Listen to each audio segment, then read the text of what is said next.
Pune to Ladakh ट्रिपचा आजचा आमचा 6वा दिवस. फ्रेश झाल्यावर आम्ही झोमॅटोवरून आलू पराठे मागवले. त्यानंतर आईबाबांनी त्यांचं ऑफिसचं काम सुरू केलं. लंचमध्ये आज आम्ही बटर चिकन मागवलं होतं. काल रात्री लोकांच्या गालांवर तिरंग्याचे पेंटिंग बघून आम्हाला कळलं की वाघा बॉर्डरवर सेरेमनी सुरू आहे. आईबाबांचं ऑफिसचं टाईम मॅनेज करून आम्ही 4 वाजता वाघा बॉर्डरला निघालो. तिथे पोचल्यावर लोकल लोकांनी आम्हाला पार्किंगसाठी थांबवलं. गाडीतून उतरल्या मला काही कळायच्या आत तिथल्या लोकल लोकांनी माझ्या डोक्यावर टोपी आणि गालावर तिरंगे काढले होते.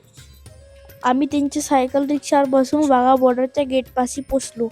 त्यांच्याशी बोलल्यावर कळालं की त्यांना दिवसभरातून फक्त सेरेमनीच्याच वेळेस पैसे कमवता येतात. ऊन खूप तापत होतं, पण त्या उत्साहात उन्हाच्या त्रासाचा विसर पडला होता. सेरेमनीच्या वेळेस इंडिया साईडला खूप गर्दी होती आणि पाकिस्तानच्या साईडला खूप कमी गर्दी होती. दोन्ही बाजूला नारेबाजी चालू होती. कार्यक्रम संपल्यावर भूक खूप लागली होती.